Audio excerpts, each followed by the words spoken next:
What's up, Puddlings? So, you want to learn how to ride a motorbike, or for our non-UK brethren, a motorcycle. You've gone out, you've bought a beautiful steed, but you don't know how to ride it. Or, you've got training booked, and you just want a bit of peace of mind. We'll get straight into it.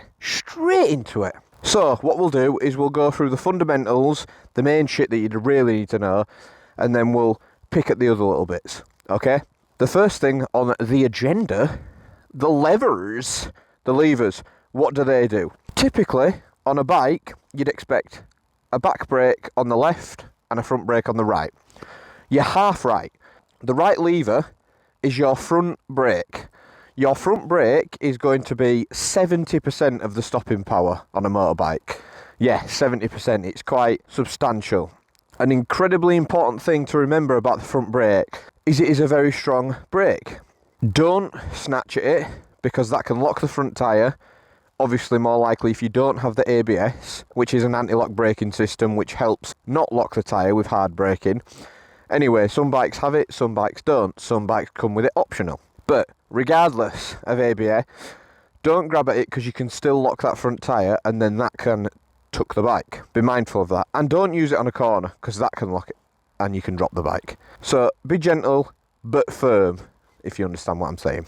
On the left here, we don't have the rear brake. On the left here, we have the clutch. So if you drive a manual car, you'll understand how a clutch works, probably know the fundamentals of a clutch. So that is essentially what that is. We'll get to that more later on. So that's your levers up top. Now you've got foot levers, okay? So on a bike, half the controls, the important ones, are controlled with the foot pedal. So, as we can see down here, we've got the peg there, and then we've got this little funky thing. So, what does this lever do? So this lever is your gear shifter. So if you always remember, if you come to the back of the bike, think on the left is your gearing, because that's your clutch and your gear shifter. On the right, we'll get to that. So how the gear shifter works is there is a neutral position, and if you click it, pull in that clutch all the way, you can drop that down to first gear. So it's down to first gear from neutral. And every gear from then is up second, third, fourth, fifth, sixth. This is a 6-speed gearbox, not all are. And then to get back down, you drop that all the way back down to 1. Now if you want to drop into neutral, you can do so from 1 or 2. So it sits between 1 and 2, does neutral. And it's just a half click up from 1 or a half click down from 2. And that's essentially it. I know it sounds very simplistic, and putting it into practice may be a little bit harder than it is to just explain, but always 1 down, the rest up, or all the way down and 1 back up to neutral. That's probably the easiest way to remember it. So let's quickly move around here, since I sort of mentioned it. The right side of the bike, braking. You know this is your front brake, so what's that one? Yeah, exactly, you guessed it. That's your rear brake. So that's only 30% of your stopping power-ish.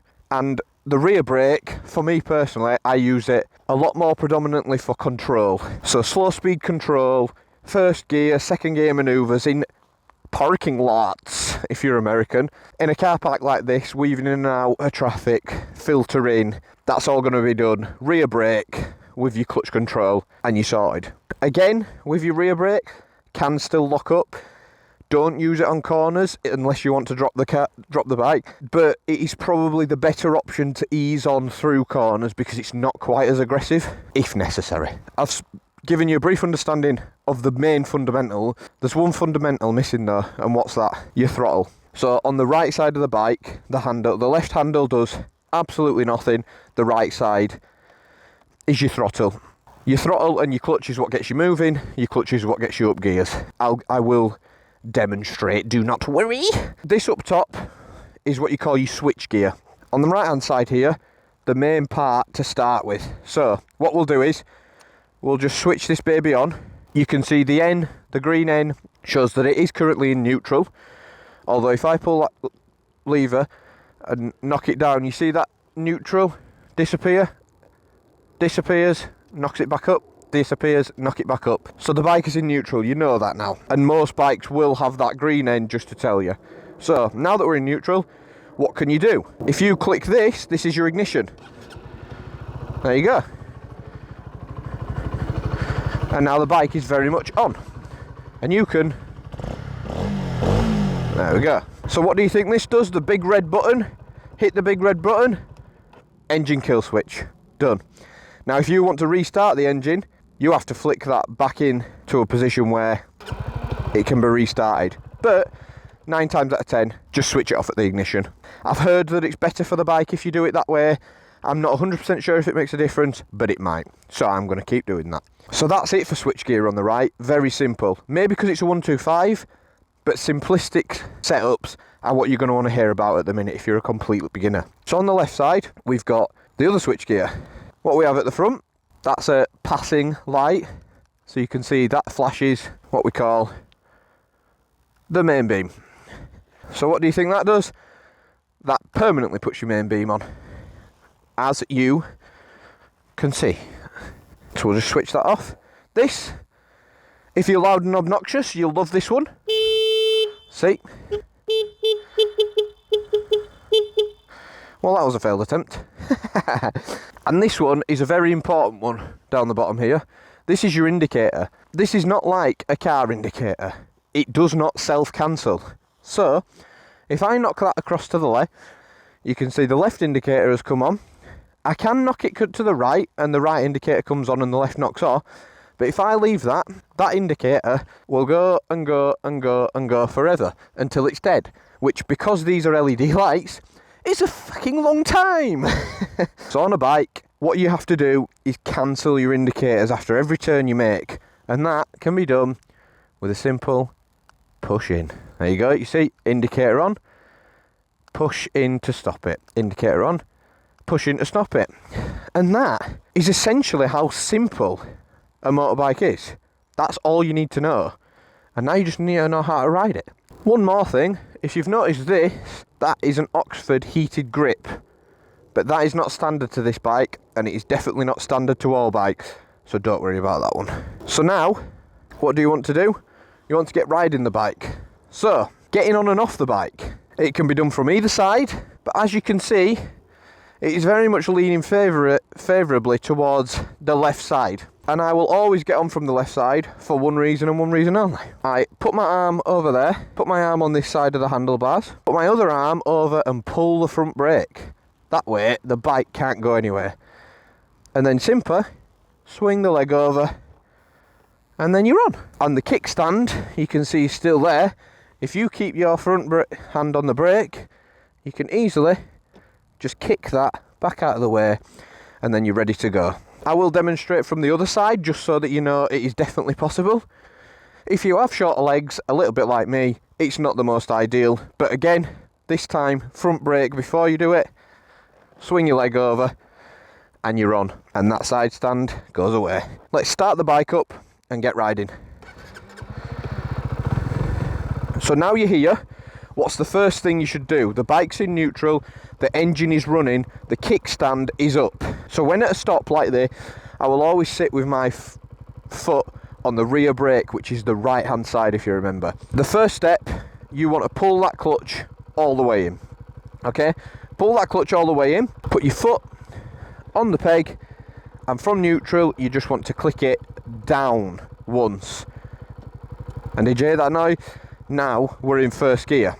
So half click back up to neutral, I can release the clutch down into first gear. Okay, and if I'm in first gear and I let go of the clutch, the bike stalls, which you don't want. So we'll get the bike fired back up. So keep that clutch in if you are stationary and in gear. Now getting to actually start moving the bike. So what you're going to want to do is feather that clutch to a point that it wants to pull you along. And you'll see my right hand is not touching the throttle, and see if the bike moves. And I believe they call it the friction zone. So once you hit that friction zone, wait for it, listen for it, and watch what the bike does. Ready? See that? Now I've stalled the bike there, and that's because I've gone beyond the friction zone. If you watch, the bike bogs down, and then I'm not on the gas at all, and the bike continues to move. Not very fast, but it continues to move. And now it's going uphill. So what we'll probably do is we'll come to a controlled stop here.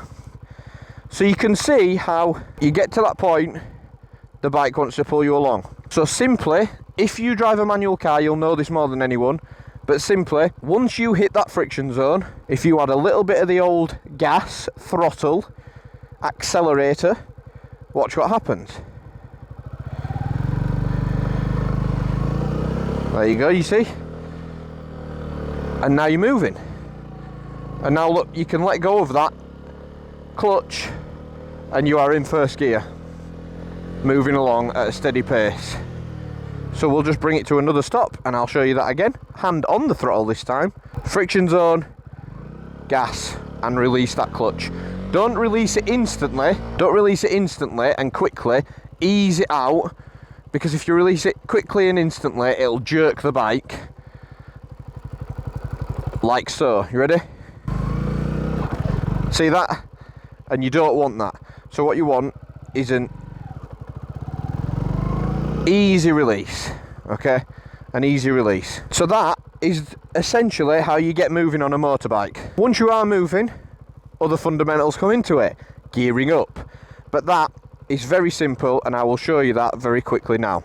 You've got your friction zone, you've eased on, and you've eased off the clutch. What's the next stage? Once you're moving like this, you'll hear the engine wants to change gear. So clutch back in, kick up to second, and ease that throttle on and ease that clutch back off. And then you are comfortably running second gear until you decide that you are at a slow enough speed, you want to gear back down to first gear. And you see how it got bogged down then? And that's because I'm not being smooth on the controls. Again. So your bike's going to thrive in a higher gear than first when moving, it just is. First gets you going, every other gear keeps you moving. And that is essentially all there is to it. It is a very simple process, very easy to learn, and once you have learnt it, you will be addicted to these things, and I can promise you that. So if you found this helpful, if you've enjoyed it at all, bitches, drop a like, drop a comment, subscribe to the channel. Sexual. Okay, well, thanks for watching. Get riding and comment if anything I've told you is worthwhile. So from Prud Motor to you, viewer, see ya.